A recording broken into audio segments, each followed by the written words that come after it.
Rich Hardy, I'm super stoked to have you on the podcast because you're going to be able to answer a question that I didn't even know we needed to ask. And it's a little terrifying we need to ask this question, but why the hell are people killing Rudolph? This is like, honestly, I've been an animal rights activist for over 20 years, and I actually did not know about how systematic and how gruesome the slaughter of reindeer is. Reindeer! So can you tell us this story?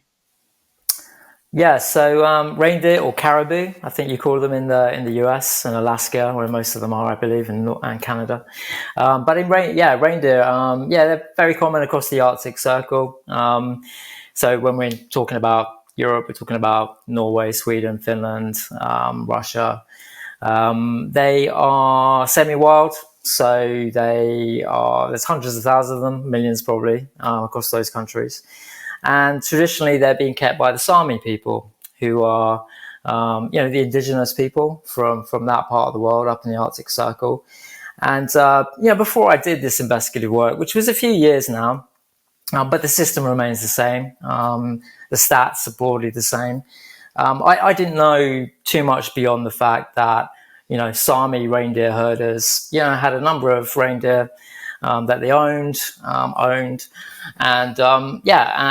would use that for meat for their sort of family, close family. But what I discovered, once all the kind of TV cameras and documentary makers leave, making these great wildlife dramas, showing that these herds of reindeer moving through the snow. Once everyone packs up and leaves for the BBC and National Geographic, the reindeer slaughter business moves in, and what we're talking about is these semi-wild, scared animals, being herded into big transport trucks, transported across the Arctic into pretty large-scale slaughterhouse facilities, packaged up and sent off to the restaurants of sort of Northern Europe, Germany, Netherlands, France, Belgium, and a bit further afield, Switzerland, and probably available in other parts of the world as reindeer meat. So do they actually call it reindeer meat? Yeah. So it's wild because I feel like everyone has such a positive association of reindeer. Like, do you really want to eat Rudolph? Yeah, well, this is where the myth is kind of busted. Really, it's like anywhere, where there are animals, someone wants to make money out of them in some way, in some form, and well, I was thinking that the reindeer herders, it wasn't factory farming, it wasn't CAFOs, factory farms, labs. I didn't think too much about it before I got sent to do this assignment. But yeah, it's shocking. And I mean, we're not talking about a few thousand, we're talking about, hundreds of thousands, across those countries, every year, around about beginning of December through to mid-December, herded down from their down from their summer grounds up into the winter grounds. Then all the tech comes in, the helicopters to spot them. Masses of people. Yeah, exactly. Yeah, to bring them down to an area where they can be, caught, captured, tagged, and shipped to slaughter. And shipped to slaughter. Yeah. Yeah. So the way you described this was scared, and I watched some of the video footage from these investigations. It might have even been clips that you shot. I wasn't sure. I just was searching on YouTube. Yeah. And the thing that struck me most is these are large animals, and they're very powerful. I can imagine. And apparently, reindeer are the only deer that ever been even partially domesticated, because normally, wild deer, elk, they're aggressive animals. They don't want to be trapped and cornered and then slaughtered. But these scared animals, they don't even really fight back that much. They don't kick. They're not as aggressive as expected in the video footage. They're just scared. They just look really, really scared. And it's just the thought of taking hundreds of thousands of scared reindeer in exactly the time when we're talking about Rudolph and talking about how wonderful it is that Rudolph is bringing presents to our children, that we are literally slaughtering Rudolph, terrified, cowering Rudolph by the hundreds of thousands. Why do not? Well, actually, let me just start by asking, what did you see? I mean, is that consistent with the observations you made when you're watching this roundup of all these reindeer? Yeah. So when like any herd animal, they feel safe when they're together. So, moving as a herd, and they do move as a massive herd. Yeah. But the idea around picking out younger animals, the calves, they're 4 to 5 months old, separating them from mothers, bringing out older animals, dragging them off to, areas where I saw illegal slaughter take place, a knife through the back of the neck, which is completely illegal. They are, they're terrified. And, once they get into the slaughterhouses as well, that is one setup that they, are completely frightened by, because they are separated, like most animals, they're divided up and, stunned, slaughtered individually. So it's incredibly traumatic experience for them. And the real irony of this, I guess, is when we think of it in terms of Christmas, it's a kind of familiar setting that many people across the world, no matter what kind of religion you believe in, Christmas is a big thing. And those kind of images that we get for Christmas, across our TV screens, all the marketing, is often a reindeer of some kind involved. But these young calves that are slaughtered, ironically, don't even see Christmas, if you like. They're too young, so they're slaughtered just before 6 months. Christmas. Yeah. So, and what's even more kind of chilling, I think, is that the centers of this slaughter, the big industrial slaughter complexes, are often in the same cities where the kind of theme parks are. Where people travel across the world to go and get the full-on Christmas experience in the Nordic countries. It's one side of town, you get the theme park. You get the young where you're kids feeding and petting reindeer. Exactly. Yeah, you're getting all that. Children's faces lighting up, and right across the other side of town. It's a very different experience. Yeah, and I think I've read your book, which is incredible. I mean, there's some just harrowing accounts, not as nature's intended as a book. You all should go check it out. It's a shocking percentage of these reindeer that are slaughtered are babies. I forget the exact percentages that you have it in the book, though, right? It depends on which country we're talking about, but it's above 50%. It's probably more about 70%, 70% of the trade is calf, and then probably some of the older cull animals, that have been determined to, not being able to sort of breed any longer. It's the same with the kind of downed animals, at factory farms and markets that you see. So it's predominantly calf meat, and it's like, if you go back to I suppose things like veal, which in Europe is pretty much a dirty word these days, but perhaps in other parts of the world, veal is still quite a delicacy that people like. It's the young animal, the sort of tender meat. It's the same sort of thing, I guess, with reindeer meat. It's they want to kind of control the herd size, so they are taking a significant chunk of those animals that have been bred out. That's the young ones. Yeah, veal is more or less gone from the United States. Actually, one of my first protest campaigns ever was a veal campaign in college 20 years ago. That was successful. But it's a lot of the veal that is no longer being sold in the United States is still being produced in almost exactly the same way. It's just being marketed differently. They just don't emphasize that this is a vulnerable baby cow who is torn from her mother and stuffed into a crate for 6 months before we slaughter her. But both the descriptions in your book and some of the video I saw of these poor little calves that are they're shuddering. You could just tell from their body language. There's something, I'm sure you've seen this too. There's a language that is common across all animals that I think there are evolutionary reasons we developed this language, and I've called it the language of fear, which is you can see when an other animal's afraid, and you see this in natural disasters. You see this in terrorist attacks, where everyone's running and you could see the fear on people's faces, and even animals are running. You could see this in slaughterhouses too. All the animals are speaking the language of fear, and you can see this in these little calves' eyes. And the idea that you just grab one of these poor little calves, like an innocent little baby, and stab them in the back of the neck. Even if it weren't illegal, frankly, I don't care if it's illegal. That's just psychopathic behavior. If someone did that to a puppy, right? If you found out your neighbor just grabbed a puppy, dragged them out to the back, and stabbed in the back of the neck. This is what there's a prominent politician in the United States named Christine Nome, who's unfortunately going to be the head of the Department of Homeland Security. So she's going to be one of the most important law enforcement officers in the entire nation. because Homeland Security and Justice are the two departments in the United States that run most of law enforcement federally. And Homeland Security after 9/11 actually has become a lot bigger. So there's a lot more like counterterrorism stuff happening in Homeland Security, domestic security stuff. And this woman, Kristi Noem, have you heard of her story? I haven't. No, sorry. So Kristi Noem was on the top of the list for VP for Trump before you picked J.D. Vance. She's a governor of a state in the United States called South Dakota. It's a northern state. There's probably actually reindeer out in South Dakota. But she got knocked off the list because she dragged a dog onto a gravel pit in her backyard and shot the dog in the face when she was younger. And the reason she did this was she said the dog had attacked my neighbor's chickens and was an unruly dog. And she thought it was like a funny story, like, oh, look how funny, you know, like in the West, in rural areas, we just shoot our dog in the face. And I kid you not, everyone in the United States hated her so much. Like Trump hated her. Trump's sons hunt endangered species. They literally go out there and trophy hunt endangered species. And even Trump and his sons are like, you took it too far, Kristi. This is gross. This is pretty psychopathic. And you have Fox News and all these right-wingers condemning her. But what she did to that dog is absolutely no different than what is happening to hundreds of thousands of reindeer, like these little babies. They're being dragged out to like essentially a gravel pit.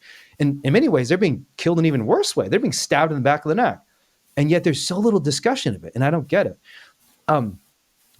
Did you talk to the people who are like buying these products and eating these products at all in the course of your investigation? Like, because, you know, the story of cows, pigs, and chicken is obviously an awful, terrible, sad story. But I do think that has been normalized in a way that reindeer meat has not been. And I just wonder if you've talked to the people who are actually buying and eating this stuff and what they say. Do they think about it at all? Do they think about how the reindeer are being herded and slaughtered? I mean, I think, in the UK, we have a pretty good connection with animals, and we always seem to, love animals more than our families. And perhaps that's, something that other countries experience. But I mean, perhaps in Northern Europe, there isn't that kind of connection with animals. They're fairly big meat eaters. The reason why the Swedes are scum. I have a Swedish friend, Joachim. I agree. Yeah. No, I'm just kidding. Joachim, you're amazing. My Swedish friend, for the record, is vegan. He's a good guy. Okay. But yeah, I mean, it's marketed as, sort of a health conscious meat. So, and I think, I didn't speak to a lot of people. It wasn't part of the investigation, that sort of like consumer research. But from what I understand, it's a health conscious meat. It's low in fat. And, it's, any sort of exotic meats, there's always going to be someone that wants to try that, whether it's ostrich or emu or reindeer in this case. But perhaps it's, the Arctic Circle is a big place. Obviously, people don't get to see this happening, which is one reason why people probably don't know too much about it. The whole remoteness of these activities and just, it just doesn't filter through to the consumer, and you don't get the true story on the marketing blurb when this stuff ends up on the plate. It's it's actually got protected designation of origin status, which is a big thing in Europe. So any sort of cultural activity. Well, any sort of like culturally significant tradition, many of which are connected with food, have sort of protected status. And often that means that groups like, institutions like the European Union feed lots of subsidies to protect it, give it various trade deals to help it get to, places like the US and China and Australia and New Zealand, etc. So, I mean, basically anything like Parma ham, San Daniele ham, which all have their sort of like, all have their sort of base in factory farming, but they get this sort of swept up in this amazing idyllic food heritage tradition. Everything's kind of wrapped in a Tuscan sunset. It's the same with reindeer meat. It's like this sort of beautiful sort of animal that spends its life outside in powdery snow, but just a bit that happens when there's like an indigenous person who hunts them with a bow and arrow and they die swiftly. Exactly. This has been honestly one of the most distressing things for me in animal activism in the United States and in California specifically. The weaponization of social justice rhetoric to literally justify violence, to justify murder of animals. Because we passed a ban on fur, which was a historic victory. And I'm still proud of the work we did, but we banned fur after we did some investigations. We exposed like a bunny farm. So turns out, I didn't actually even know this until we started campaigning really aggressively and lobbying against fur industry. There are probably more bunnies killed in the fur industry than any other industry. Are there any other animal? Which is a little surprising because normally when I think of fur, I think of like mink, and maybe fox. But just because bunnies are really small and they're using all these little trinkets and trims and all sorts of things, there's actually a ton of bunnies that are used in fur production. Right. So we did an investigation on a bunny meat farm. There's all these terrified bunnies trapped in cages, and people like bunnies. I mean, people don't normally think of bunnies as fur-bearing animals, or really even meat animals. They're our pets. They're the third most common companion animal in the United States, and people love them. The bunny people are like amazing. They're such good activists because they really love their family members. But even for bunnies, when we tried to ban fur, and we successfully got the ban in California, and it was a huge victory, there was a carve-out for indigenous practices. And it was hotly contested for us because, from my perspective, look, what does it matter if it's indigenous practice? That doesn't help the bunny at all. Like, you can't explain to the bunny, oh, I'm sorry, we're going to have to slit the throat of all your babies for fur because it's an indigenous practice. From her perspective, wait, you're still slitting my throat. So what does it make a difference? But there's tension because it is also very legitimate to say there's certain cultural practices that are very prized. There's certain cultural practices among marginalized communities that have been targeted. And so there's a tension there. And we ultimately did compromise to some degree. And I don't know. I mean, a lot of activists actually attacked me for this and said, like, you filthy sellout. How did you allow this carve out? Because there still are a small number of animals being killed in fur production and being sold in fur sales through these indigenous tribes in California. But a lot of people attacked me as like a filthy sellout because we had these carve outs. But it's tough, man, because you're right. There are these cultural traditions that people feel protect. But the point I'm trying to make is I feel like usually when that happens, it's not actually about some incredibly important cultural practice or indigenous community that needs to be protected. It's just about business. It's just about making money. And they're just using it as a cover to make more money. They're weaponizing this cultural social justice rhetoric to whitewash the violence that big business is engaged in. And honestly, from your investigation, from your book, that sounds like what they've done with the Sami tribe. They make it seem like, oh, it's like they're hunting down one reindeer with a bow and arrow or something like that. When in fact, this is like the mass confinement, transport, and industrial slaughter of hundreds of thousands of reindeer. Yeah, and that's a story that really never gets told. It's like I was saying earlier. I think things like cultural traditions, involving small numbers of animals. It's still hard to accept that, but for the big picture for perhaps you and me as campaigners is to try and tackle the biggest industries, and I think the result of that investigation was the Nordic Council banned certain practices like stabbing in the back of the neck with a knife or screwdriver, and certainly cracked down on a few other elements within the slaughter side of things, but it hasn't ended the trade, obviously, and these industries are always difficult to end, because they. Did I hear you say that they use screwdrivers? That was a knife, but any sharp implement used to be used quite regularly, but that is totally illegal, and even like the Reindeer Association cracked down on the membership to not allow that practice to take place anymore. But it's difficult. Like I can see you with the rabbit farming issue. You are going to have to. It's the price of progress, isn't it? Really, it's like you get the phase outs, you get the bans come through. Often, a system takes 5-10 years to eradicate in laws, and that's kind of part of the price you have to pay for your campaigning and knowing that good stuff's coming. But it's campaigning is a funny business, and all we can do is keep documenting and showing off any illegal activities and cracking down on it where we can find it. Yeah. So can you tell me more about, okay, well, actually, let me just start and ask, how'd you decide to do this investigation of reindeer slaughter?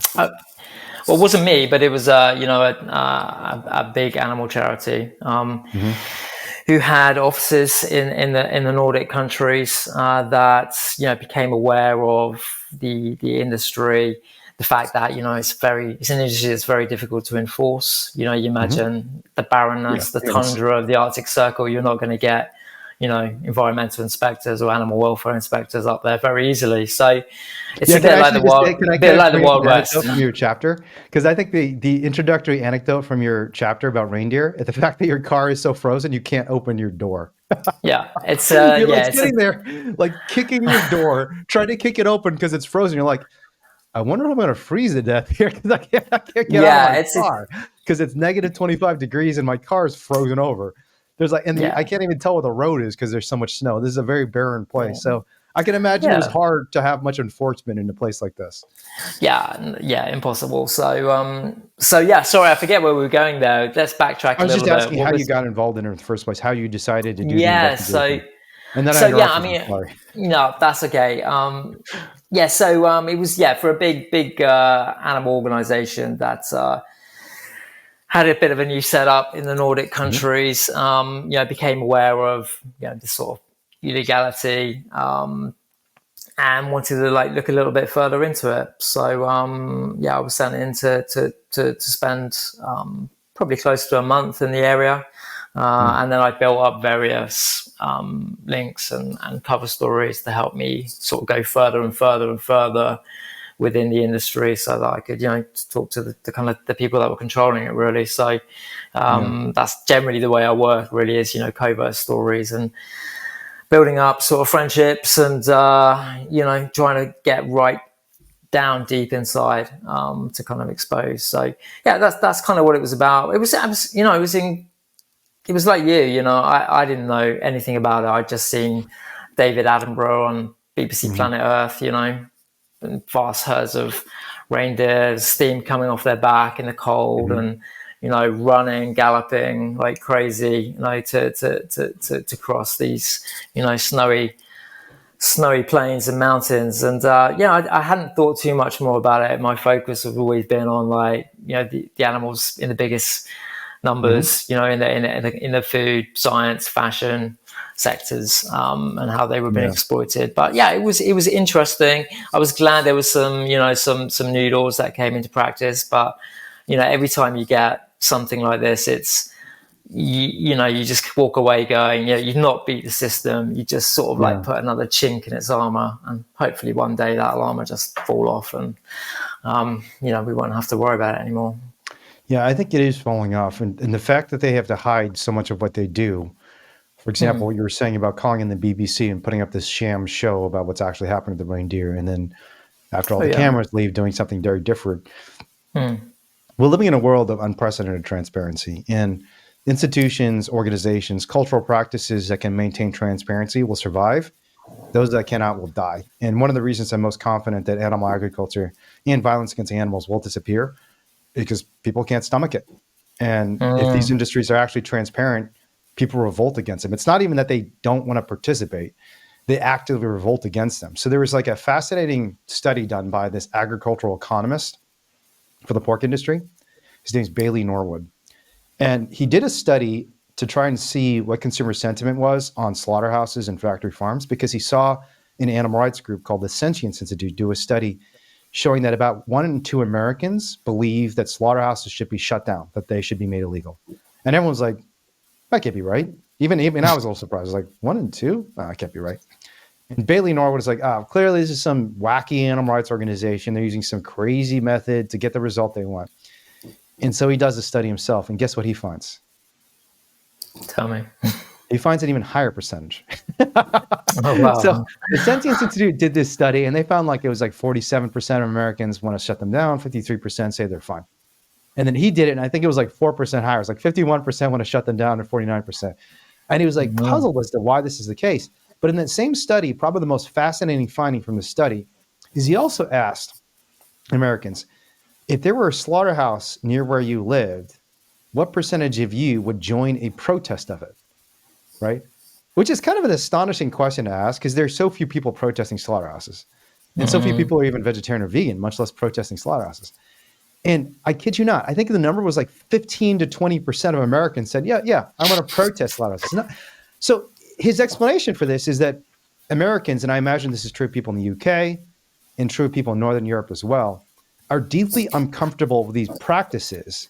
They just do a very good job of shielding themselves from the reality, right? So when they have to think about it, they're like, oh yeah, I don't want to stab a puppy in the back of the neck. Like when Christy Nome shot that dog and we started talking about it, that sort of thing happens all the time in hunting areas of the country, ranching areas of the country. They shoot dogs, they shoot all sorts of animals. But no one really thought about it. We didn't have to think about it. It wasn't transparent until she was put out there as a potential VP nominee. And then people looked into her background and found the story of her shooting her dog Cricket in the face. And even the Republicans were like, hell no. She's not going to be our VP. She shot a dog in the face.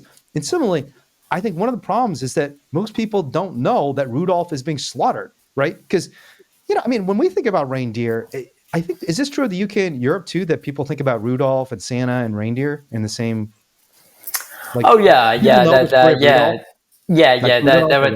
complete, they're a complete package. Yeah. So people think of Santa and Rudolph and it's a positive story, but I don't think most Americans realize, and most people in Sweden even realize probably, or Norway and these Nordic countries realize, you're going home to your kids and reading them stories and watching movies about Rudolph the Red-Nosed Reindeer and how he's bringing you gifts, and your government is turning a blind eye to the mass slaughter of baby reindeer just as cute as Rudolph and just as sentient as Rudolph. And I think and this is why the work you're doing is so important.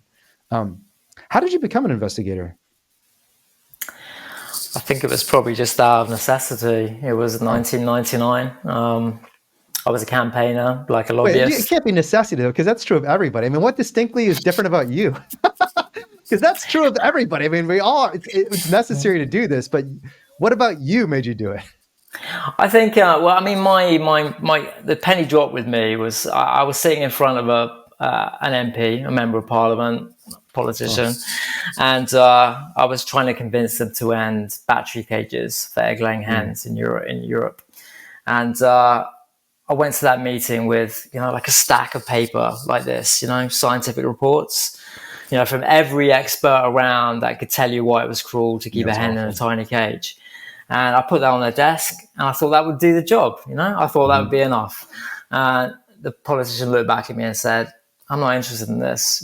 Show me some pictures, show me some video. And I was like, that's not a bad idea, actually. So I was kind of the last thing I did was just, drop those scientific papers, leave, went out, picked up some secondhand cameras, got to start thinking about, how I can use them, make them work, and thinking, actually, like 1999, we weren't showing a lot of evidence of what was happening inside big animal industries. And together with a few others in the UK, we started doing the work in the UK. Then we started doing more work in Europe, and then North America, Australia, Middle East. It just sort of, just grew and grew. And I thought I'd probably do it maybe for a couple of years, but it ended up being 2 decades. And I knew when to call time in the end. But it was a long. I mean, it wasn't intensive. Like it wasn't day after day, week after week. Huh? Why not answer the question? I mean, I'm great at doing something that almost everybody has had. Like everybody who's vegan, and frankly, even a lot of non-vegans who are animal advocates and are opposed to battery cages have probably had an experience like that. So, what is it you think drove you to actually want to go into these places and document? And really risk your life in some cases. Like the reindeer, there's a moment in the reindeer investigation where someone is basically suspicious you could be hiding a secret camera, and you start unbuttoning your shirt and you get to the button. And this is like a dangerous place. It's out in the middle of nowhere. It's very violent men who are killing lots of animals, and they certainly don't like animal rights activists. And I have a story for how it happened for me. I mean, for me, it happened because I was forced to take risks early in life because I was so targeted as a fat Chinese kid that I just learned to fight early in life, and because I had to fight to survive. So I just learned, I guess there are times where you just have to fight because otherwise you die. And so I just had a propensity for risk taking, just honestly from physical violence, and it's terrible. And I wish it didn't happen that way. And for a lot of people, it goes south. Honestly, I'm not saying this is a good process to encourage people to take risks and be brave, but for me, it was just sheer physical violence from bullies. Like I had my face sliced open when I was in high school. Had to go to the ER. I still have scars on my face by a white supremacist who's calling me a chink, sliced my face open. You go through experiences like that, you either get tougher or you die. But like, what do you think it was about your life that led you to do things like go into the Arctic tundra with a bunch of armed men with knives and guns and say like, I'm going to expose you all? Yeah, it's a good question, and I'm sorry I haven't answered it that well today. Look, I think I was a campaigner. You know, I was campaigning for systems that I'd never seen in person.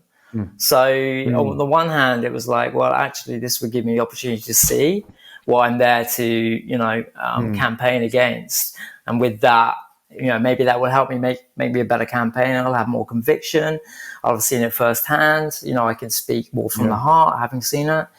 So that's kind of initially why I did it. I thought it would be useful for me to make me a better campaigner and be able to tell people and make changes. But then I think I ended up. I think that did have that effect, and definitely by sort of doing infiltration, I was definitely able to pass secrets on to campaigners that I think were really useful for them about where the weak points in industries were. You know, so it could help make campaigners, you know, more informed. But I think what I discovered actually is probably, you know, I was actually quite good at it. So disappointingly, rather than like think, well, I'll do a couple of these and I'll go back to my old job. I ended up being fairly decent at it. So, I think that's probably why I did it. Not to be like big headed, but I like people generally. I like people generally, and I think whilst the perception of a lot of investigative work is, you know, going into places when other people aren't there, when workers aren't there, you know, at night, when everything's closed up, and film. And, you know, a lot of animal rights investigations have been done like that. My kind of, I guess, difference was that I was able to go in the middle of the day in broad daylight, you know, into a, you know, 1,000 staffed slaughterhouse and convince people to get me to the slaughter line and give me trade secrets. So I think that's what allowed me to keep doing it for so long. And makes sense. Yeah. Did you know you were going to be good at it when you started it? No. You just wanted to see it. Yeah. Interesting. I wanted to learn about it, and I wanted to see it, and I wanted to be able to, you know, to help others understand what the problems were with these industries, and so that they could share them with others. So, I didn't expect it to last that long, and it probably shouldn't have lasted that long. In the end, it didn't really sort of help me sort of from a mental health perspective, you know, doing it for so long. So I wouldn't advise anyone doing it for like 2 decades. But, you know, it's great. We've got, you know, I think investigative, you know, investigations within the animal rights movement is coming on leaps and bounds in the last decade, you know, and there's lots of people doing it and lots of good training, lots of safety protocols and lots of amazing new technology. It's kind of amazing. Technology, yeah, of course. Yeah. That's the drones, the secret cameras. Yeah. I mean, it used to be carrying your own body weight and, you know, cameras and technologies and lights, you know, in the early we used to do days. the button cams, and I know they were a lot harder 20 years ago.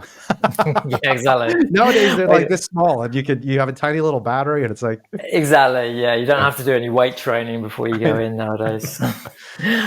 Wait, can you say more about the mental health struggles? Just, I mean, if you're willing to share, because I think that's important for people to understand both so they can support people who are doing this work and before they consider doing this sort of work. Just I definitely have met people who've gone through mental health spirals after doing investigative work. I got a friend who worked for Mercy for Animals and the Animal Legal Defense Fund, who was an investigator for like 5-6 years and just had tremendous impacts. He actually was one of the first people to investigate battery cage facilities in the United States. Oh, right. Wow. And I don't want to speak too much about his personal experience, but I just definitely observed him going down some very dark spirals. Yeah. So, I mean, for example, like, you know, 2 years ago, if you'd asked me to do this podcast about Reindeer, I just wouldn't have been able to do it because, you know, this time of year was really quite triggering, actually, for me in this topic. Sure. But 2 years down the line, I'm feeling much better about talking about it. It's not so sort of triggering. I used to hear the music, like the Christmas music, the sort of and which was, and I just always used to think about what I saw in the Arctic. But yeah, mental health and this kind of work, I think for any campaigner and activist, it's, we throw everything into it. We throw all our energy, put our other lives on hold, to try and do better for animals. And, ultimately what I realized is, it's actually not that healthy. It's good to be able to do it and good to be able to work a campaigner, even doing it like full-time professionally, for some of the big groups. It can be a great fulfilling job to do. But at the same time, you definitely need to keep perspective. You don't need to, you want to make sure you got your time away from it. You want to be able to shut down and go surfing and walk the dog, whatever it is you like doing, and not feel bad because you're not pouring everything into this work. Because ultimately that does you'll crack after a while. And you're right. So that's kind of what happened to me, really. I kind of just sort of cracked around 2018, 2019, and I want to ask you more about your progress as an investigator and how you went from kind of doing that initial investigation, and even ask about your first investigation to doing it for 20 years. But on this same subject, what advice do you have for people who are going through that sort of trauma? Because I think, obviously, I think this is most vivid with a lot of investigators, and I know a number of investigators who suffer some form of PTSD. To be blunt, I haven't been diagnosed, but I do have night terrors. Like I wake up screaming in the middle of the night sometimes. Mostly from the dog meat investigation, because I love dogs, Yeah. I mean, dogs have been that's a very, I mean, that's a clear sign. That's a clear sign that you got PTSD there. So, and it interferes with my sleep. I'm actually trying to get therapy for the first time in my life, because, some people even noticed it recently because they just hear me screaming and actually don't even remember it. But actually that's not true. Sometimes they wake up and then I do remember it, but if I don't wake up, I often don't even realize it. But do you have any tips? Like, how have you, because even folks who are just watching these videos, I mean, the fact that these sorts of things exist in the world is an abomination, and no one should even have to hear about these things, because the sorts of things you see in these, like in the reindeer slaughter, in your book, in your chapter about reindeer slaughter, I mean, stabbing a baby in the back of the neck with a screwdriver. That's a sort of thing that's too horrifying even for a horror movie. I mean, you don't even really watch those in horror movies because it's just too awful. And yet you personally observed these sorts of things for 20 years. And other people who are just watching these videos, even just listening to this podcast, I'm sure some people are just like, can't take it. I can't take it that I live in a world where this happens to little baby reindeer. So I wonder, have you come up with any tips for how people can bounce back from that trauma and not have it consume you? Yeah, but I think firstly, listen to others around you, friends, family, because you probably won't recognize it yourself first. That's you won't be feeling good, but you won't put it down to all the things you've seen and done. So, I wasn't so good at listening to others, and as a result, I probably did this work for 2 or 3, 4 years longer than I should have done, really. But anyway, so your friends and family, they'll probably be the ones that give you the signal. So it's worth listening to them and then sort of taking action after that. But for me, it was I love surfing in the UK. Where I live in the southwest, we have great waves and cold water, and it's one of the most sort of amazing things I've always done. And I kind of put it on the shelf for a little while I was doing some of this work, and when I wasn't feeling great after this, I sort of returned to it, and now it's like a daily part of my day. If there's waves, I'll make sure awesome. I go get them. It's really good for the soul being out there in nature, as any kind of activity where you're using physical health and looking at nature and taking it in and doing gardening and all those kind of things that put you close to nature is a great first step to kind of recovery in terms of mental health, and also physical health too is good for it too. So that's kind of where I've throwing my energies into. I still do a bit of campaigning. I still do some consultancy, and I'm not completely left this kind of world behind, but it's sort of tempered with, a lot of time for me. And it's weird to say it. Making time for you might sound a bit selfish, but actually, to be a good activist or be a good campaigner, you kind of got to make time for you first. Yeah. I don't know who said this, but I think it was some prominent activist. It might not have even been an animal rights activist who said, you really need to have three things at least in your life. If you can't think of three things that you're passionate about, it shouldn't just be one. Because the one, if it becomes all consuming, especially if it's animal rights activism, where you're going to have so much trauma, so much difficulty, so many challenges, physical, mental, psychological, spiritual. You need to have at least two other things in your life. And for me, the two other things are working out and reading. I love to work out. I do tons of cardio. I do quite a bit of lifting. It's great. Most people don't know this because I look like a dorky Chinese guy. I am a dorky Chinese guy. But it turns out I lift weights too. No one knows. And it's great. I love it. I do it every day, and it's an amazing experience. I'll put on some music or an audiobook and just, work out and lift. And afterwards, I just feel so good. That's the other thing I do is, and reading is really important to me too. I love reading nonfiction. I love reading fiction. I just read a sci-fi novel. The last couple of years have been pretty hard for me in terms of time because I've been involved in all these legal cases. Like I've been sued and charged in I think it's 9 different cases. I don't even remember the exact number now. Is it as many as that? Is it? Wow. I knew you had a few on the back burner there, but not that many. I didn't realize. I've had 6 criminal cases, and at least 3 civil cases, and possibly more. So it's at least 9. Okay. And so I cut those out with the logic that I don't have time. And I think what we have to learn is that those things that you do that allow you to build a strong foundation actually give you more time. Because if you don't do those things like working out, something else that gives you a lot of personal pleasure and meaning, like reading for me, I love reading fiction. Huge fan of Harry Potter. If you've never read have you read the Harry Potter books?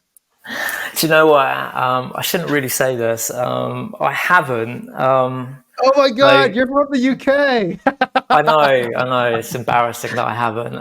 Do you like I'm fully aware of them. I traveled to Paddington Station, which is Paddington Station. Really? Is that in the book? I'm not, was it King's I'm not Cross? that big of a fanboy. I forget which one it is, but I've read the entire series, and I've read it a couple times actually. Have you really? Okay. I'm afraid I haven't. Yeah. Well, I'll give you, if you ever decide to read it, this might be unsolicited and unnecessary advice, but if you decide to read it, first I'd encourage you to read it because they're really good. I know J.K. Rowling is controversial now, but her books are amazing. They're so good. But my suggestion is get through the first book because the first book's not that good. Sorry, I'm going to get so many death threats now from Harry Potter fans who love the first book, but it's just not that good. I mean, the title is The Philosopher's Stone. What a boring title. That's just such a dumb title. Yeah. Harry Potter and the Philosopher's Stone. Can you get any boring than that? It's not that good. So I read the first book and I thought, all right, this is not that meaningful. I should move on. But I said, there's something going on here because everyone in the world is obsessing over this. So let me read the second one. And it is so good.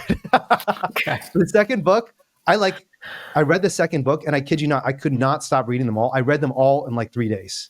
I didn't sleep. I didn't do anything. They were so good. All right. Well, maybe if you activists, because it's a book about activism. Ultimately, they're like a bunch of activists who are trying to stop, systemic evil from destroying the world. So, anyways, we'll move on to other subjects. Yeah, if you give me maybe give me the synopsis for the first one, and then I can jump straight into the second one. I'll do my best. It's been a while. I have friends who are legit Harry Potter fanboys. Or fangirls or fan people. I'm level 2 out of 10. So I'm not that into it, but I did enjoy the books. But yeah, I think your advice is really good. And it's certainly been true in my life that doing something that helps you build a stronger personal foundation. Another thing that I think is really important, I don't know if this is true of you, but I always tell activists, it's really important to have good relationships with friends and ideally a romantic partner. Because I think the people who have, are you seeing anyone or do you have a relationship? Oh yeah, I'm married. So yeah, I have a wife and animals and the rest of it. Yeah. But I basically did not date and did not spend any time developing that in myself for 20 years, because partly because, again, I'm a dorky Chinese guy and I was afraid to ask people out, but also because I just thought I don't have time. It takes too much time. And even the relationships I had, bless the souls, the very unfortunate people who actually dated me, because I just didn't spend enough time with them. And I really regret it. And I think that's a sort of personal foundation that makes people stronger over the long term. And I just didn't realize it until I really needed that sort of intimacy and trust and support in my life. Like going through the last couple of years have been super hard, Okay. And I'm really lucky now because I'm actually dating someone in the UK. And it's been so transformative to me just to have someone solid in my life. But if you have that, it makes such a big difference. Because therapy can be really valuable, but even more important than therapy is just someone who loves you in your life. And this is why dogs and cats are amazing too. If I didn't have my dogs, I don't think I'd be anywhere either. We've all got our therapy dogs and cats, haven't we? Yeah. One other thing I was going to say, we've all got our therapy dogs and cats. They are therapy in their own way, like you say. For sure. But one other thing I was going to say on this is, it's not just on us. It's not just on you, the activist who's perhaps watching this. Things are getting so much better, but these are big industries. They've been around for a long time. They've got a lot of money behind them, and it's not just down to us to win this in our time as campaigners and activists. There's people that come before us. There'll be people that come after us, and we're all doing our little bits. But it's the reality is it's so much of this just takes time, and so if you're out there thinking I can help end this now, I can do this myself, or not crazy things, but having those sort of feelings, it is a movement for a reason, I guess, because it's made up of. It takes a team. Exactly. Yeah. Exactly. Yeah. That reminds me of a quote from Henry Spira, a famous activist in the United States, who he's literally along with Ingrid Newkirk, I'd say one of the founders of the U.S. animal rights movement. Ingrid, incidentally, is a Brit, so she is. Yes, that's true. She's a Brit, an amazing Brit. She's brilliant and just like one of the most brave human beings and strong human beings I've ever met. But Henry Spear was another one of these, and he used to say, "Look, it's a big problem. I'm not going to pretend it's not a big problem, and it might feel insurmountable. It might feel like you can't do anything about it. But the question you should ask yourself every day is, can I push the peanut forward? Just push the peanut, and that it's almost like a visual description. If you got a little peanut, can you push it forward? Well, that's all you got to do. You can do something to push that little peanut forward. If you can push the peanut forward, then go do it, and you'll feel good about it." And he's right. So you can't just feel like it's. And this is true. Actually, this is when you look at the research on procrastination, why people don't do things and delay until the end. It's often because they see some big problem, or they don't realize big problems are solved in small steps. Like if you want to write that 20-page term paper, well, write a sentence. Like it might seem like, oh my God, how am I going to write this 20-page term paper? Or, you're trying to lose 30 pounds, lose half a pound, just set a goal and say like, all right, this month, maybe I can't lose 30 pounds a month. That's too much. But I know I'm trying to get healthier, and I know I've been eating poorly, and I know I haven't been working out. I'm not going to run a marathon in 1 month, but let me just run a mile a day or walk a mile a day and see if I can lose half a pound. And guess what? You're going to be able to push that peanut forward. Yeah. That's, I'm focused on peanuts right now, to be honest. I've moved from the big international global, campaigns against factory farming and, all the other animal industries that are so horrible. And now I'm right back down at the grassroots. I'm sort of trying to emphasize the importance of farming veganically, without any inputs from animal industries at all. And, just That's using, awesome. just using. Actually say more about that. How'd you get started with that? So that was definitely something that when I finished the investigative work, it was something I was drawn to quite quickly. It was like growing my own food. Because I've always been sort of a solution focused campaigner, and I think working in investigative work has been really sort of trapped me in just documenting the problems all the time and not being part of the solution. But now, I've started growing food, veg for myself, fruit and veg, and then I started a little community supported agriculture market garden business. I think that's quite a big movement in the US, actually. CSAs and local veg boxes. And my wife and I, we started a vegan farm doing that. Awesome. And we just sort of. Do you have a farming background? How did you learn to do this? No, I learned from scratch. Wow. Yeah, so it's not that difficult growing fruit and veg.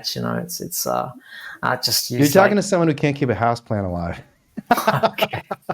I've tried for years to keep my houseplants alive. Yeah, They always actually, no, die, and I houseplants gave are up. tricky. What's that? Yeah, okay, houseplants are tricky. Oh, are they? Okay. But That makes me yeah, I feel a little mean, better. I'm yeah, good at yeah, keeping animals alive, but for some reason with plants, I can't do anything. Like I feel like I'm good at treating animals, triage, veterinary care, but you okay. give me a blade of grass, it's going to die in 2 days. Well, What are you growing? I just grow all the usual suspects, really. Hmm. Actually, where I'm based in southwest England is a really nice growing climate. Oh, Obviously, nice. we get plenty of rain, Hmm. but it never gets too cold. It never gets too Okay. warm, and we have like a long growing season, and yeah, everything kohlrabies, kales, and salads, Kale. lettuce. Yeah, Nice. oh kale. Yeah, we grow a lot of kale. Yeah, that's really great. Leeks and then a few interesting sort of more unusual herbs and spices and things like that. So so it's great. I love getting my hands in the soil, and I love showing others that if you're going to eat fruit and veg, which you must do because it's very Hmm. important, as you know, as a vegan. No, whole food It's plant based. yeah, whole foods are just so important, but we live in an ultra processed world right now, and people Hmm. just don't know how to get enough of that stuff and don't even know how to cook that well. So it's just learning family by family, just trying to inform them about this food and buying it and making it a part of their everyday cooking and telling them about that there's no connection to animal industries here, because so much of our fruit and veg Yeah. comes back to animal agriculture. It's all the blood, the bone meal, the fish, all from the big factory farming methods. It all finds its way into the fertilizers and growing substrates. So Yeah. it's quite hard to find fruit and veg that doesn't have a connection to big ag. Yeah. There have been a number of recalls recently. I think spinach and cucumbers and maybe carrots. Okay. And it's really disturbing to me because the media always reports on these recalls as Yeah. saying there's contaminated, dangerous spinach or contaminated dangerous carrots. What they do not tell the public is that they're contaminated with animal feces from factory farms.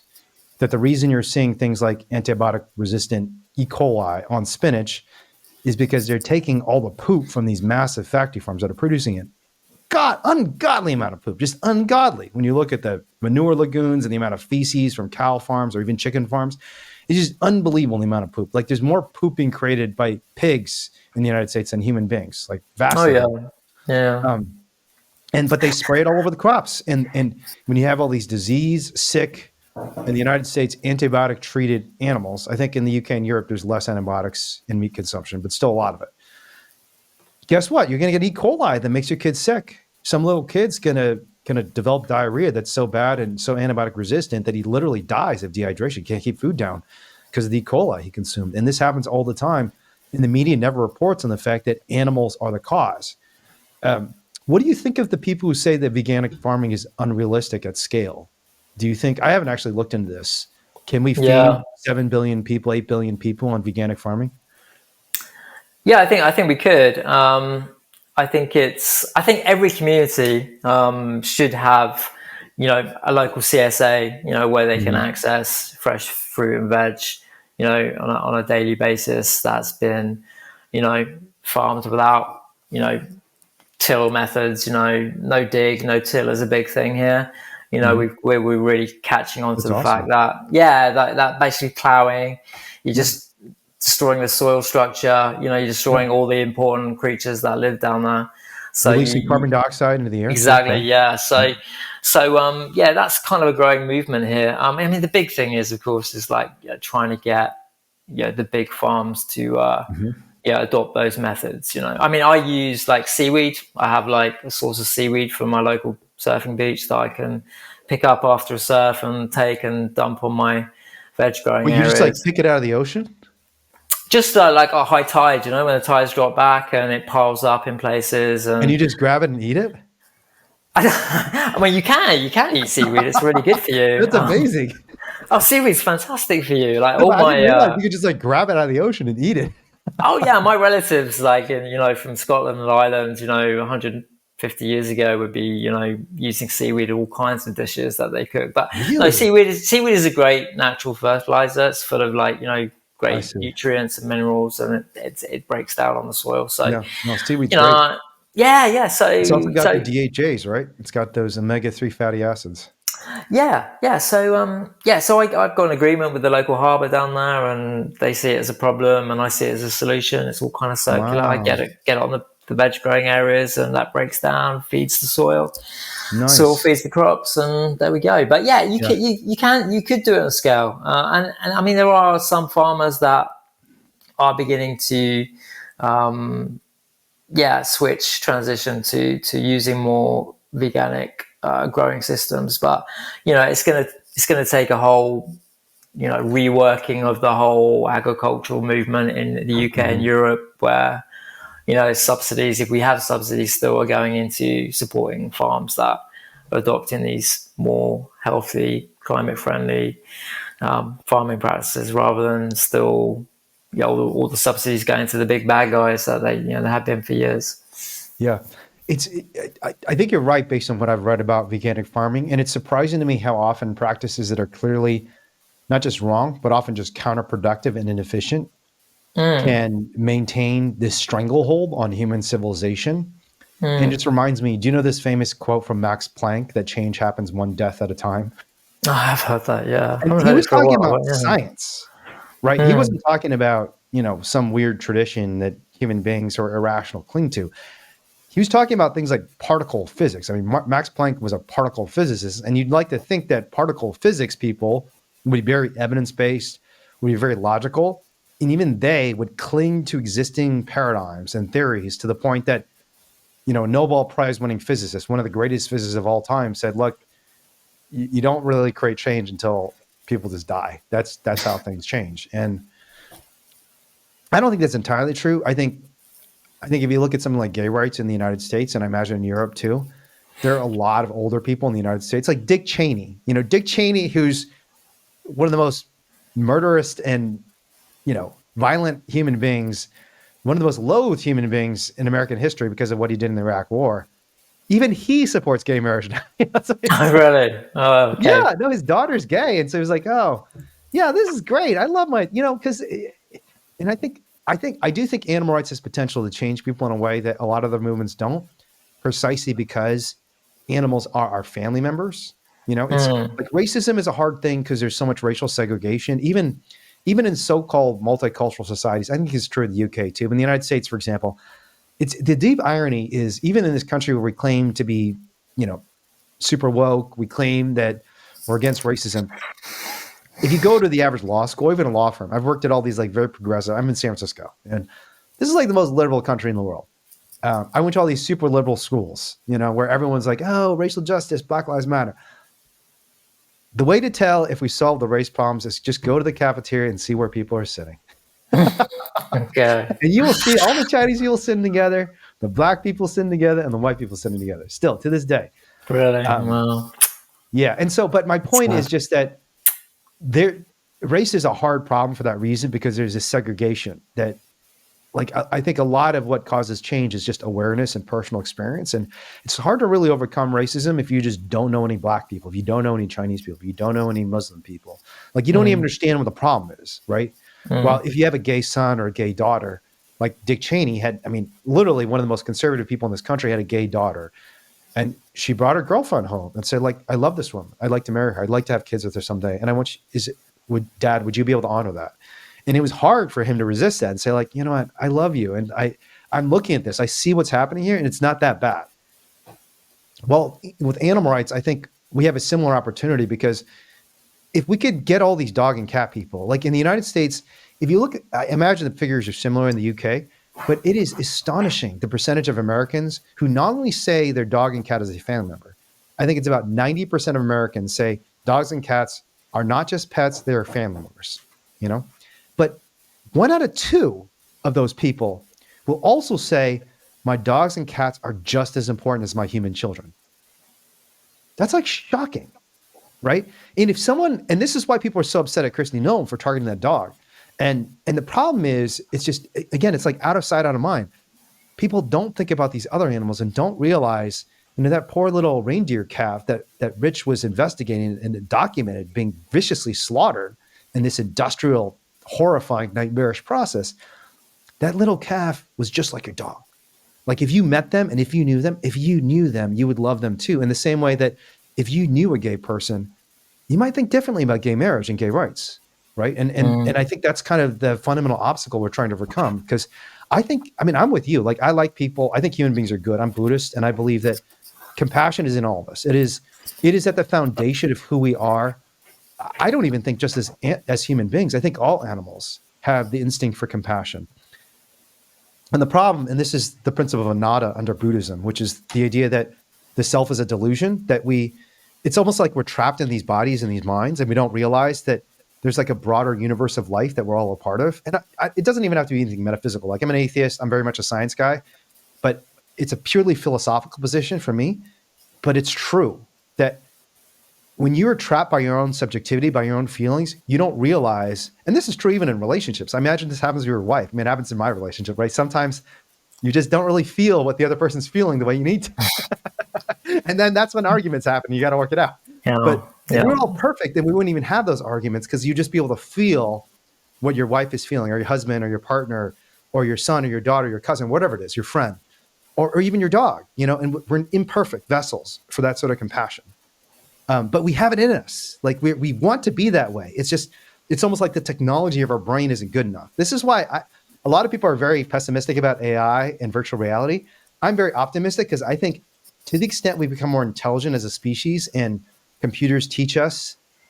One example of this is there's this place called I think it's called the Earth Species Project in the Bay Area that is using AI to study animal language. And one of the things they and others recently discovered, I don't know if you heard about this. Do you know whales have an alphabet? I can imagine that some scientists have probably discovered something like that. Yeah, it's amazing. So they have letters. They're not exactly like letters, because they're more based on rhythm and tone than they are on like phonetics. But they actually put these like series of rhythms and tones together into words and phrases. And they had to use artificial intelligence to break that down, because it's so alien to us. We just don't understand their language. It's like, because even learning a foreign language is hard. Like if you're British or American trying to learn Chinese is such a hard language. It's like ridiculous. If you're not born with Chinese, it's so hard, because it's like a tonal language. It's crazy. Even Chinese people think this language is ridiculous. Why do we speak this language? It makes no sense.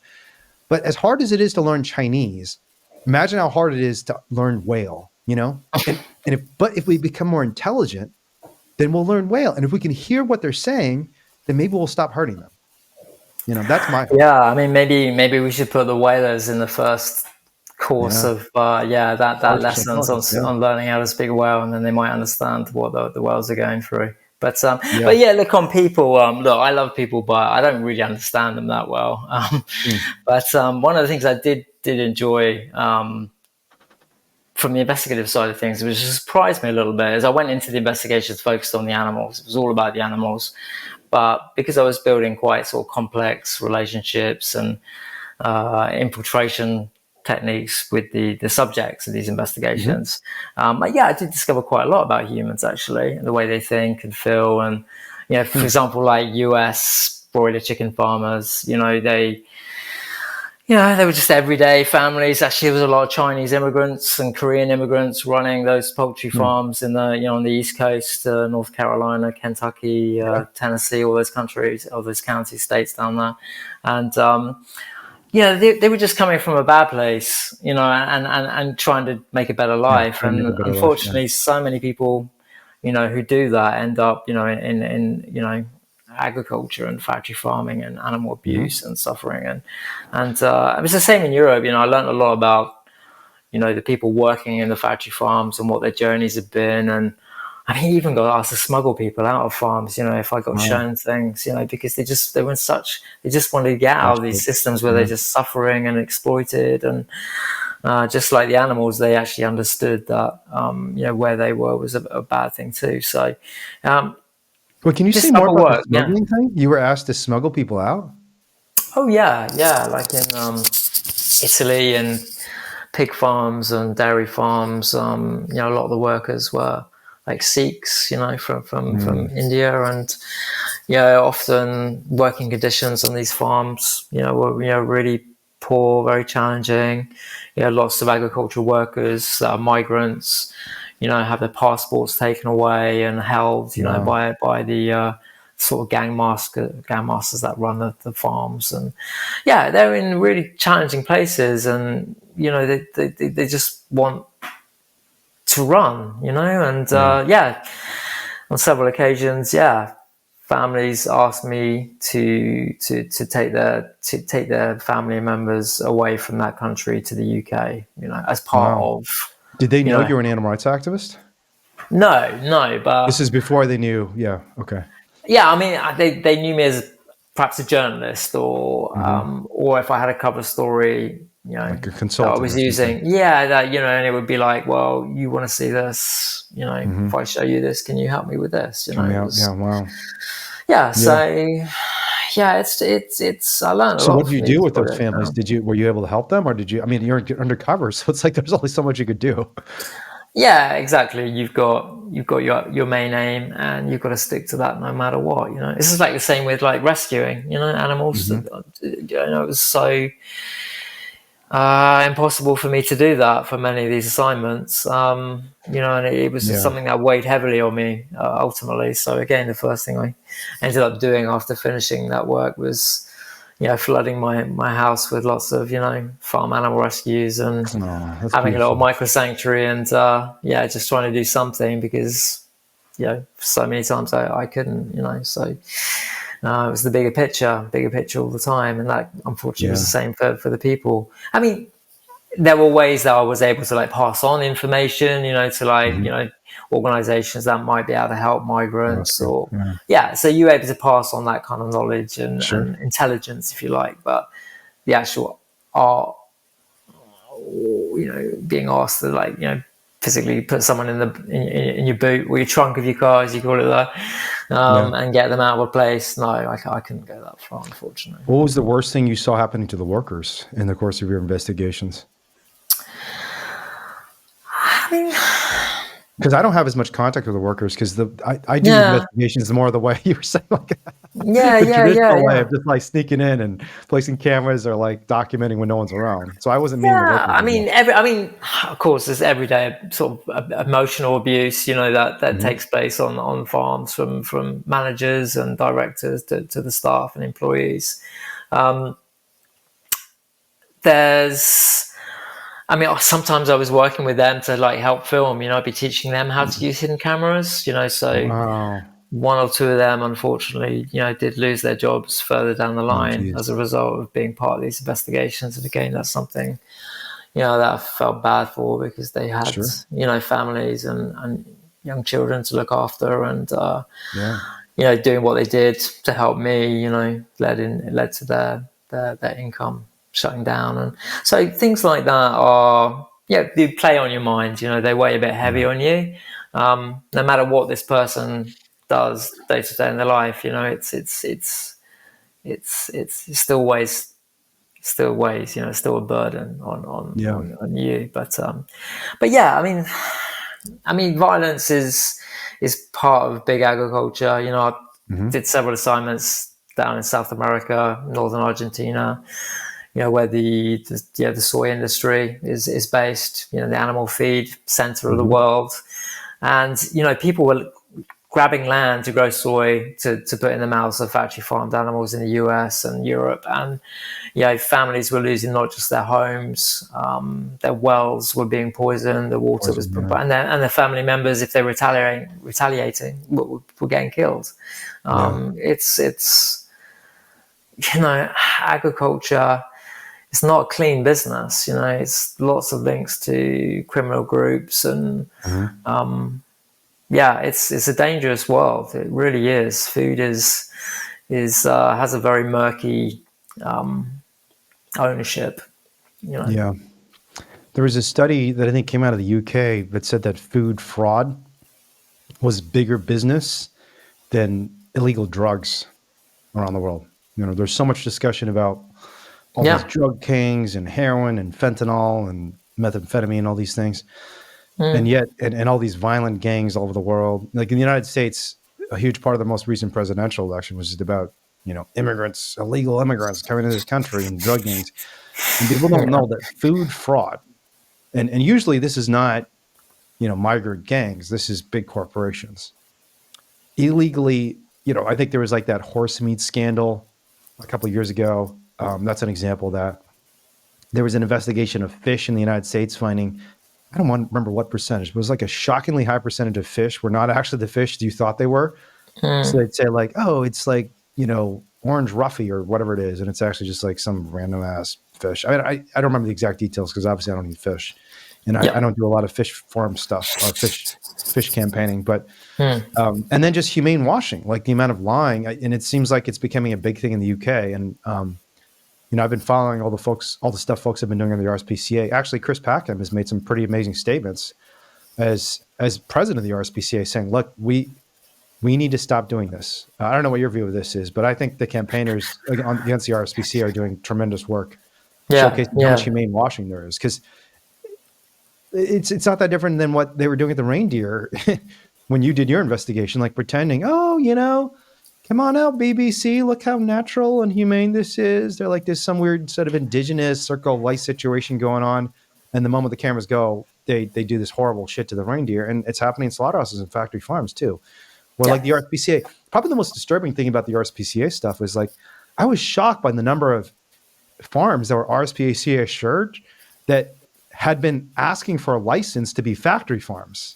Because that's banned by the RSPCA. They're not supposed to have factory farms. And it's like, did no one actually check to see if they're factory farms? Because they're literally applying for the environmental grants that are necessary for a factory farm. And then they're telling the RSPCA, oh, we're not a factory farm. They're lying to somebody. And I doubt they're lying to the government. Because why would they lie about whether they're a factory farm? They're probably worried they're going to get caught and sued and fined a huge amount of money if they lie to the government about being a factory farm, so they have to disclose they're factory farms. Yeah, but any food system is. Yeah, any organization that campaigns to improve the welfare of farmed animals, but then has a farm assurance scheme which certifies animals in farms. It's the two don't go together, do they really? So I'm not surprised they've come under pressure. It's great that they have. It's been too long that they haven't had pressure on this, and I'm pretty sure that things will change on that front in the future. And certainly presidents standing out, ambassadors, boards of trustees sort of signing off and checking out the organization is putting under, immense pressure. But it's also, a sign of the times, that, there's a lot of new kids on the block now, Animal Rising, and, they're all campaigning in, very different styles and winning the hearts and minds of people. And I think, groups like the RSPCA are kind of relics of the past, really, and probably, not going to get the support that they once did because of, new ways of looking at animal industries and what's right and what's not. And I'm really glad that they're coming under lots of pressure, and I'm hoping it will be resolved soon. Yeah, I hope so too. And I've been watching it and cheering on all the UK actors from the United States. Can I ask you, we haven't talked too much about your other investigative work. Like in this 20 years of investigations, what are some of the other things that you found that you think are most important for, our audience is mostly people are already, maybe not vegan, but animal lovers, people who care about animals in some way. What are some of the things that you think are not being talked about enough? Because the reindeer thing is something even I didn't know. Like when my friend Jeremy reached out to me and said, hey, I just read this book about reindeer slaughter. It's wild. Did you know about this? And I was like, no, I had no idea. How did I not know this? I've been an animal rights activist for 25 years. And then I read your chapter and it's just kind of mind blowing to hear about Rudolph. They're killing Rudolph. But is there anything else that you think? I think you touched, especially stuff that you personally saw that has not been talked about enough by the animal rights movement. Yeah, I think you actually touched on it at the start of this investigation with doing some work on rabbit farming. Mm. I mean, that is actually like a massive industry in Europe and China as well, in particular. Yeah. But you know, Bunnies. there's millions of rabbits in factory farms across Europe, Spain, France, Italy, Belgium. Yeah, and it was something that came to my attention, I'd say probably around 2011, 2012. And then I managed to convince a few groups to start looking at it a bit more closely. And yeah, lo and behold, you know, it was like battery cages all over again for hens, but for rabbits. And it's a really, I mean, rabbits are such delicate, gentle They're such beautiful animals. creatures. They do, Yeah. I mean, never that they should be in confinement, but they're one animal that just is not suited to being in a cage. To be honest, they are like they pick up infections and disease very easily. And yeah, it's a horrendous industry. And yeah, I took a really deep look at it across 3 countries, and that evidence did help spark a change in thinking, and within some of the European legislative institutions like the European Parliament. There's a big call for there's a big campaign here in Europe called the End of the Cage Age, which is trying to ban cages for rabbits, egg-laying hens. And it's gaining a lot of traction, it's getting a lot of political support. But it's not got over the line just yet. But rabbits certainly are ones that, and also it's one of these kind of industries that gets lots of support and sort of encourages rabbit farmers to kind of grow and use cages to expand and move, to scale up. In countries like Africa, where really? factory farming is kind of moving in. There's a lot of in China. There's a lot of Chinese investment, like in places like Africa, and again, lots of investments from banking institutions and taxpayers to fund all the mistakes that we made in Western countries, export the model somewhere else. And I mean, do people eat a lot of rabbits in Europe? Is it rabbit meat primarily they're being raised for, or? Yeah, it's rabbit meat, and there's a similar industry that I discovered as well, quail. That's a big factory farm bird in Europe as well. Same countries, but again, they have the most amazing song. It's like a really lovely voice. They're like beautiful little sparrows. They're so adorable. Yeah. But when you hear them singing behind the walls of a factory farm, it's just it's something haunting about it that's very haunting. It's fucking sick. The rabbit thing. The point you're making about how bad they do in cages, I've seen this because I've only done one rabbit farm investigation, and it was actually supposedly like a humane farm. Okay. Super, progressive, environmentally friendly, and then just like hundreds of rabbits stuffed in these little cages. And the thing that's immediately obvious when you see rabbits in cages is they're terrified that they're prey animals who need to have control of their own physical space in order to feel safe, because they're very vulnerable, small little creatures. And even more than maybe the physical violence, especially for the breeding moms who go years and years in these cages, potentially, never having a moment in their life when they're not afraid. Like it's just so messed up. Because I've had experience in my life where I was afraid, very, very scared. And I just know, like, when you're that scared, it's just the worst thing in the world. It's like worse than physical pain. There's this sense of desperation. You just are scrambling, you're clawing. And the idea that these animals go through this and are trapped in these tiny cages for so many years, or so many months at least, even for the babies. I mean, it's just so evil. And then the fact, do people have rats as companions in the UK? Do they have rabbits? Do they have rabbits? Yeah. It's a big. It's very common in the United States. In fact, like I said, they're the third most common companion animal. And I've never been able to figure out, why are people not pissed about rabbits? Because like dog meat, I could say as a Chinese person, or even you look at what happened to Christy Nome, you mention dog meat, you're going to have 100 people outside of your doorstep trying to burn your house down.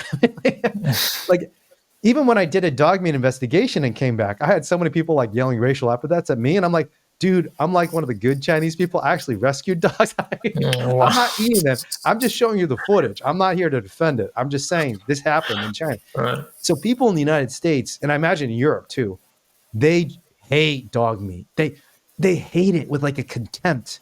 It's not just they think it's cruel to the animals. They think like there's something psychopathic about the people who would do this to a dog, right? And yet for some reason, even though rabbits have the same position in our culture in a lot of ways, in the sense that they're companion animals, they're very cute, they're very domesticated social animals. Like they're even potty trained. I have so many friends who have rabbits that are like better potty trained than my dogs have been. They're so good. They're amazing companions. And yet there are like millions and millions of rats that are factory farmed and slaughtered in Europe and the United States.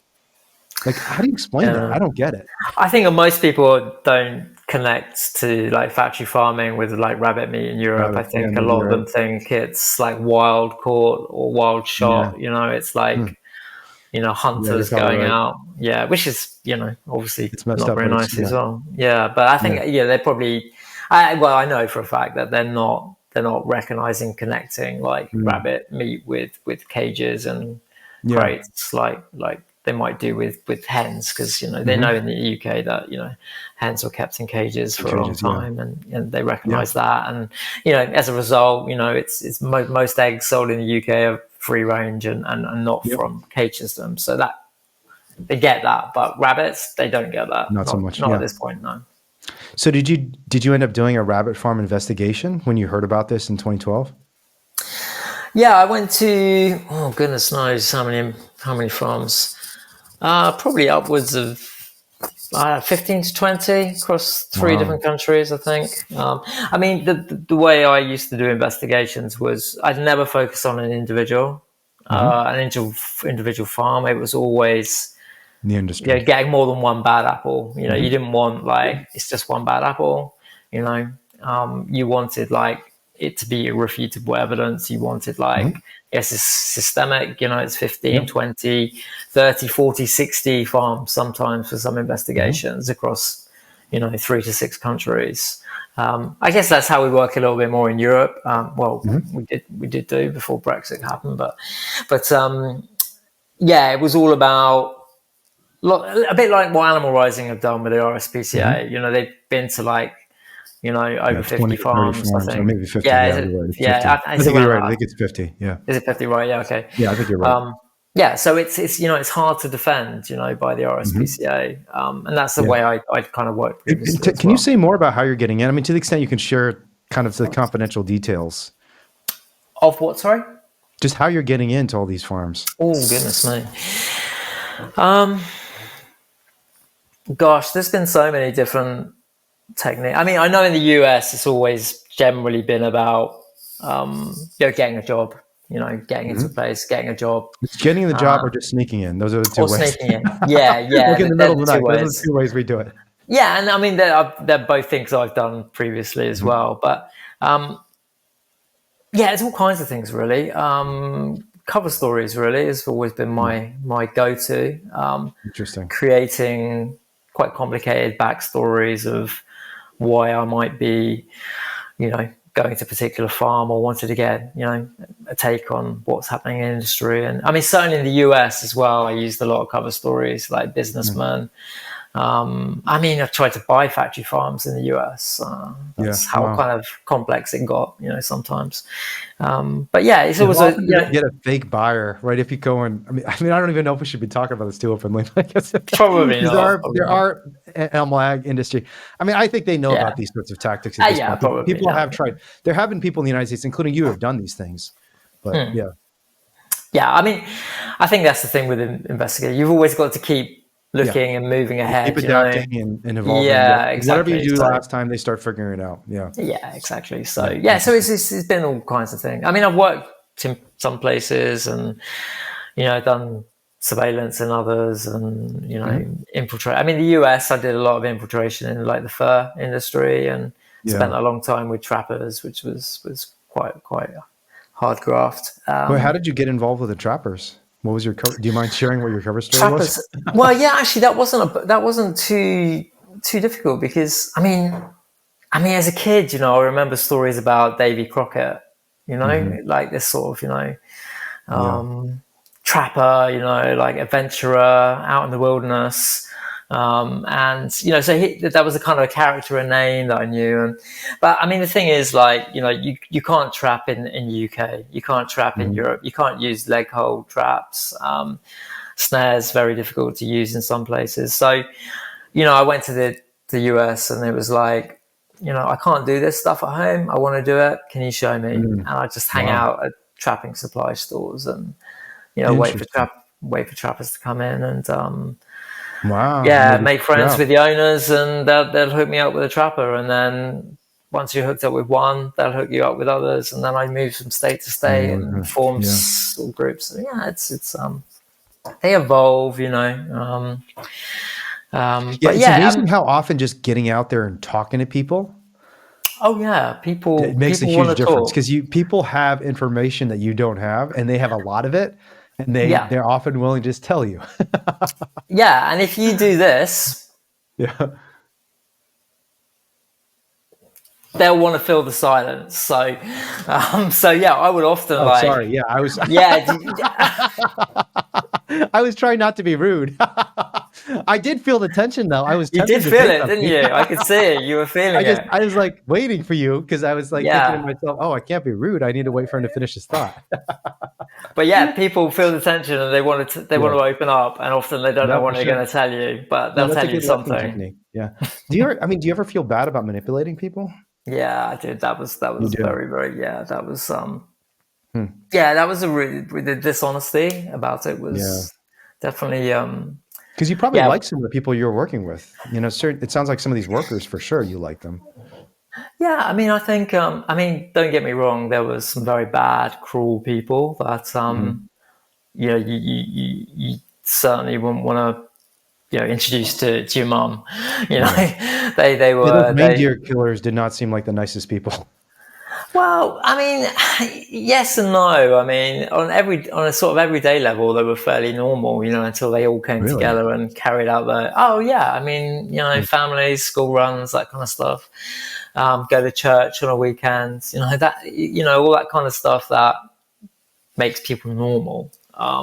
They did that, and then they did this too, and that was the same with like trappers. They were they were like full-time professional trappers that would go to church on a weekend and not bat an eyelid about what they've been doing in the week. Not sort of seeing any sort of problem with what they did in once they entered the house of God. But they there's different groups. A lot of the like I was saying, like the broiler chicken farmers in the US. They like I said, they've come to America to try and make their dream, and they've been told, okay, work to this contract, we'll loan you this money, you pay it back by this, we'll give you the chicks every few weeks, you rear them on, they come back to us and we slaughter them, and they don't realize they get themselves in a big financial bind, and they end up wanting to find a way out and they can't, and and they it's end up pretty similar to indentured servitude that used to exist in the United States. It was like basically a contract for slavery that used to be allowed in the United States like 250 years ago. Yeah. And when you read about these contract farmers for big companies like Purdue or Tyson, it's like a very similar situation because they have so little control and so little to depend on and so little hope that it effectively is a form of enslavement where you're signing away your future, a huge amount of debt, sometimes your passport, as you said, their migrants had come. And it's, in some cases, it's not even just like slavery. It is slavery. There have been factory farms that we've investigated that literally were enslaving people. They would take their passports and say, we're no longer paying you. And if you tell anyone, we're going to take your family's home away in the home country. Because they basically got their family's deeds in exchange, the deed of the family's home. And so you have some poor like Vietnamese guy who's come to work at a factory farm in the United States. And they just decide, we're not going to pay you anymore. You can't leave. You don't speak any English. And by the way, if you report us for not paying you and trapping you here, we're going to sell off your home to some developer and your kids will be on the street. Yeah.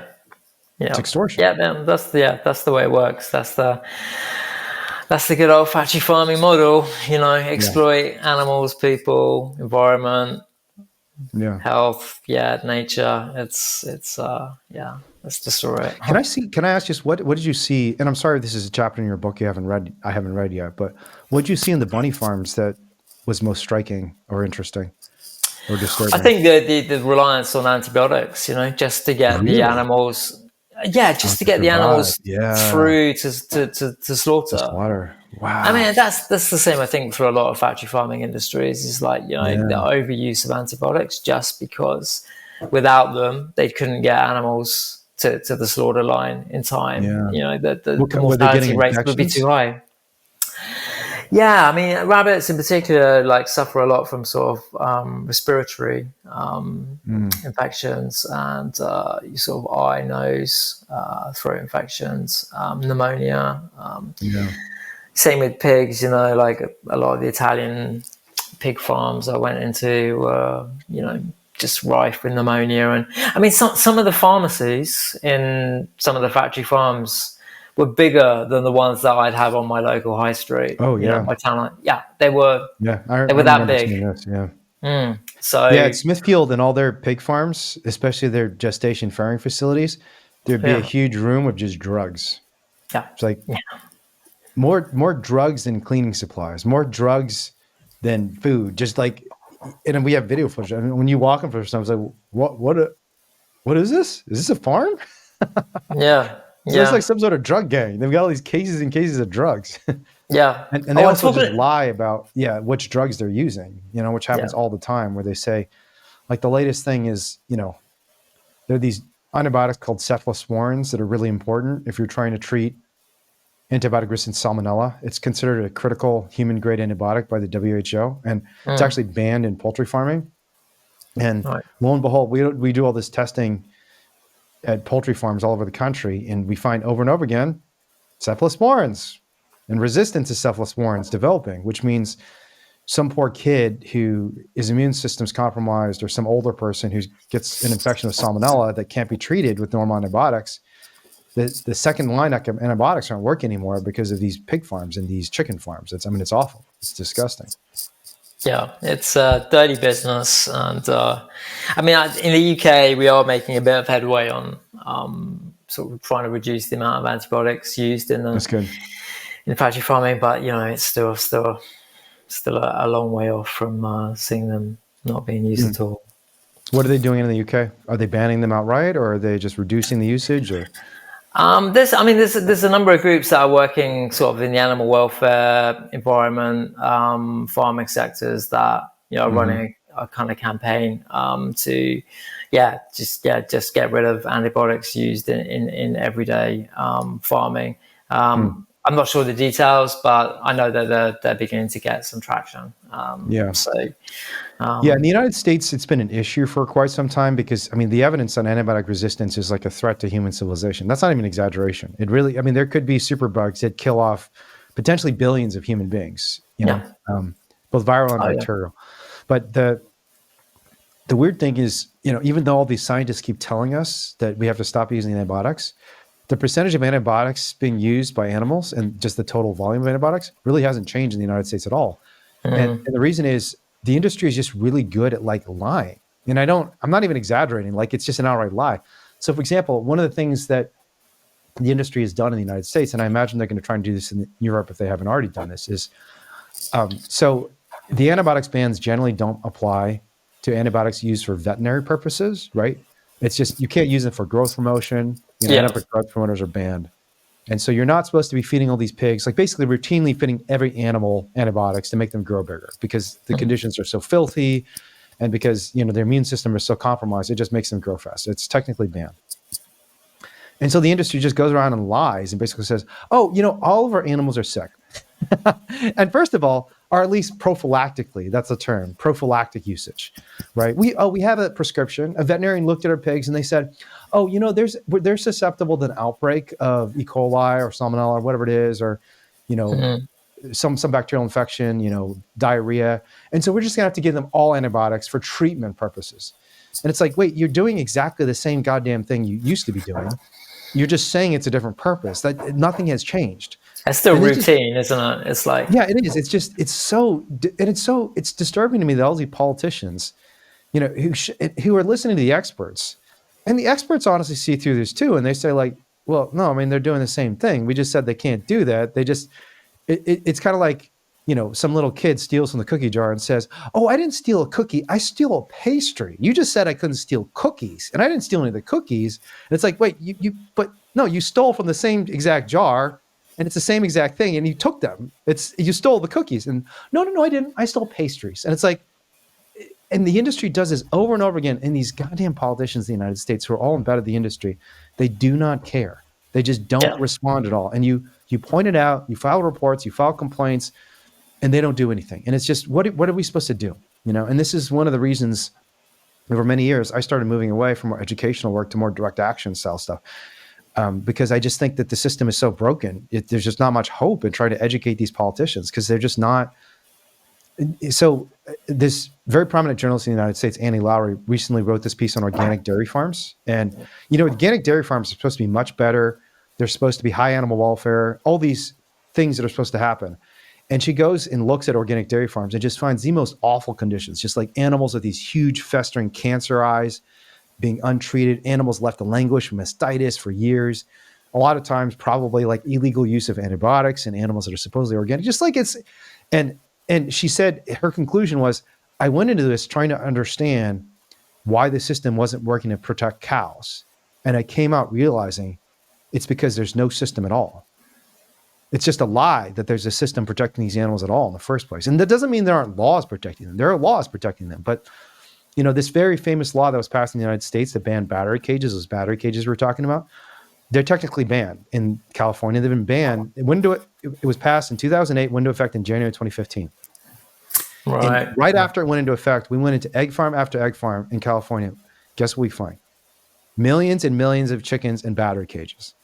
You think this would be a problem. And not only that, but we submitted these things called Freedom of Information Act requests to the state government to find their own records. And California's own inspectors were finding that there are battery cages, that there are illegally confined hens in some of the biggest and most prominent farms in the state of California. And in years since their own inspectors, our video footage, like we documented it, and there's no dispute about this. The owners, under sworn testimony, admitted these are all battery cages. Guess how the California government responds to all this? They charge me and throw me in jail. Okay. Like we sent so many complaints to them, and they finally wrote back to me and said, we're now charging you with felony conspiracy, and we're going to throw you in prison because you trespassed on our property. It's like, come on. More Californians voted for this law than any ballot initiative in California history. The people really want the hens to be out of cages. Yeah. We have overwhelming evidence. And not only that at my trial, the owner of the farm lied repeatedly and claimed there were no battery cages at his farm. When on other occasions, when we had shown him the footage, he admitted there were battery cages. And we had evidence. We had so many people could testify. He said under sworn testimony, no battery cages in 2015, no battery cages in 2016, no battery cages in 2017. Not only that, he said in sworn testimony, we were leading the state of California. We were champions of cage-free. We were the ones who were going to take, and it's like, it's all just a lie. And that's a crime too. And yet the only response the California government has made over the last 8 years since this law went into effect, there's not been a single prosecution, not even one. Not even one. California is one of the biggest egg-producing states in the nation. There are 20 million hens sitting in factory farms and cages right now in this state. 8.2 million California voters voted in 2008 to get all those hens out of cages. And getting the government to do anything has been not just counterproductive, it has led them to attack us. And the reason is because of money and politics. These corporations have enormous influence. They donate so much money to these campaigns, and the government just doesn't care.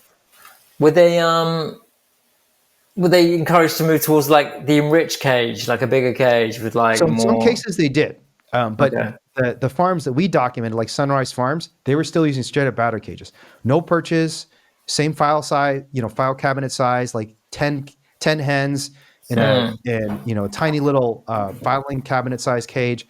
There were some that moved towards enriched cages, but a lot of them just kept battery cages for years, and we reported this and no one cared. Wow. Were they given like a phase out period as well? Were they given like the phase out period was 2008 to 2015? So the law went into effect in January 2015. Well, that's a pretty decent phase out period. Yeah, and they were celebrated. Like the New York Times, the most important newspaper in the United States, wrote this piece about how California hens are now living the good life, and it actually featured one of the farms we investigated. And then I went to the New York Times afterwards and said to them, "Look, you just lied to all your readers. This is not a farm that's not using battery cages. I have the proof," and they just completely ignored us. The mainstream media didn't report on this either. Mm-hmm. Yeah, I mean, I think one of the lessons I've learned, and I'm sure you've learned this too, from this reindeer thing. Like, it's just, are you kidding me? I mean, there's all this like illegal. You're literally stabbing these baby reindeer in the back of the head with a screwdriver, and why am I the person that's exposed? This is your job. I mean, these are the laws. You should be enforcing this, but I think people dramatically underestimate how broken our systems are. Oh yeah, There is so much corruption. There's so much, just because there's so little accountability. Like, democracy is a form of accountability for sure, but is so limited because most people go and vote. Like in the UK, it's probably on average every 4 years, every 3 years you have an election, probably something like that. 5 years generally. Yeah, 5 years. In the United States, for presidents every 4 years, for Congress it's every 2 years. But frankly, even if we're every year, most of these people are voting. They have no idea what's going on. There's so many issues. They're probably spending at most 15 minutes, and there's all these candidates, all these issues, ballot initiatives. They don't know what's going on. And that mechanism of accountability just doesn't work anymore. And especially given how powerful and complicated government has become. And I think, I'm a huge fan of populist movements. Now, obviously, like, I'm not a fan of Trump, but I think that we need something different in terms of government to actually solve some of these problems. But who knows? I've been keeping you for a long time, Rich.